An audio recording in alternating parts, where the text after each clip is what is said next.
Lisandro Martinez raised his hands in disbelief and slapped the net. Andre Onana stood motionless. The blame for Nottingham Forest's decisive goal on Saturday was shared between the pair. It felt like Martinez was more at fault than his goalkeeper, who had already made a blunder. Manchester United defended terribly against Nottingham Forest, and Martinez passively allowing the ball to slip past him and into the side netting was a huge mistake. Matthijs de Ligt and Andre Onana could probably have done more to stop Chris Wood's looping header at the source, but Martinez's misjudgment was bizarre and indicative of his current form. Martinez hasn't looked the same player this season. He's certainly not the only member of the dressing room who is guilty of underperforming, but his drop-off has been noticeable. Sometimes fans don't want to accept one of their favourite players is struggling, but there seems to be growing concern around Martinez's form and performances this term. Martinez was outstanding in his first season. He made a mockery of pundits' comments about his height, he became an immediate fan favourite, and his defending, along with his ability to pass through the lines to initiate attacks, was a huge asset in a memorable campaign. The problem is that season ended 18 months ago and players are judged on current levels. Rashness has crept into Martinez's game. He has increasingly jumped into tackles and mistimed challenges, and his distribution from the back has worsened, which has impacted build-up play. The data confirms what everybody has been watching.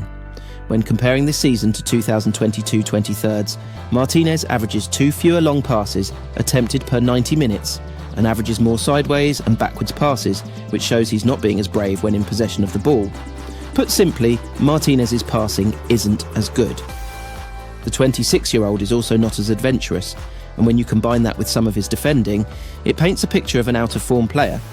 Martinez has struggled with a few injuries in the last year and a half, and he has failed to reach the levels he showed before picking up a metatarsal injury in the spring of 2023. The best version of Martinez probably hasn't been seen since he picked up that foot issue against Sevilla in the Europa League.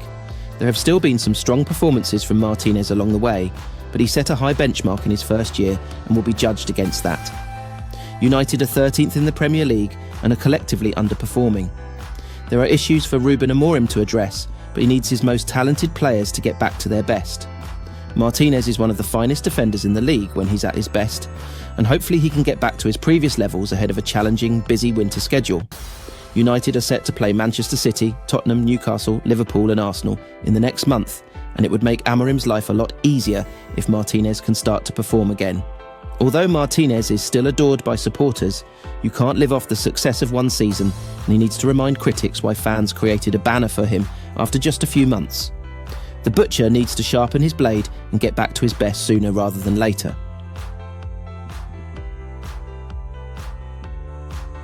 Just like the Glazers, Ratcliffe was sung by Manchester United fans 8 days ago. Ratcliffe was the target of vitriolic chanting as supporters protested higher ticket prices before facing Everton, which confirmed his honeymoon period as co-owner was over. There were green and yellow flares set off and anti-Glazer banners raised. Unfortunately, Ratcliffe seems to have more in common with the Glazer family than was initially thought, and it wouldn't be a complete surprise if he took a page from their playbook to replace Dan Ashworth.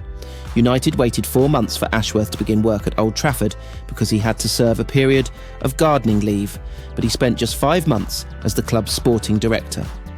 United released a statement on Sunday and said Dan Ashworth will be leaving his role as sporting director of Manchester United by mutual agreement. We would like to thank Dan for his work and support during a transitional period for the club and wish him well for the future. Club sources have claimed the decision was made collaboratively following a period of transition, but it's thought Ineos instigated the decision to end Ashworth's contract. The decision has been described as very difficult for both parties, and United reiterated Ashworth has conducted himself with integrity and decency throughout his time at the club.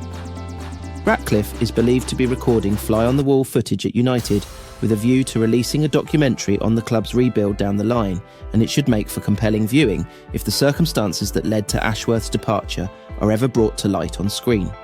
It seems inevitable any potential documentary would gloss over Ashworth's departure though. The parting of ways is not a good look for Ineos, and it will be fascinating to see whether they appoint a replacement, promote from within, or disseminate Ashworth's former responsibilities.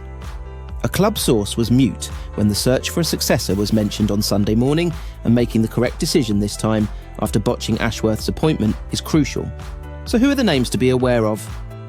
While United search for a successor, or decide if they want to hire one, Omar Barada's CEO and Jason Wilcox, technical director, are set to assume more responsibility, and perhaps Christopher Vivell, interim director of recruitment, will be given a permanent role after making a strong impression since being appointed by Ineos in July.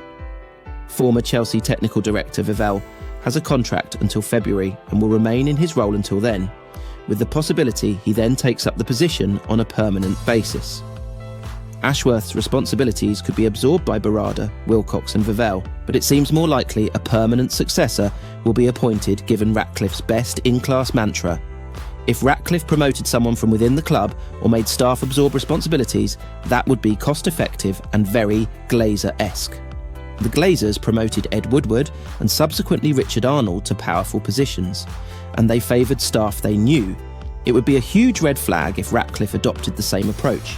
So hopefully there is due diligence underway and a list of candidates to replace Ashworth has already been made.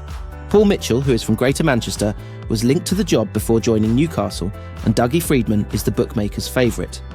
PSG sporting director Luis Campos is also set to be available as there is a rift in Paris and his contract expires at the end of the season. Ashworth was Ratcliffe's prime target for the inaugural sporting director role, and where the British billionaire turns next remains to be seen, but he cannot make another mistake.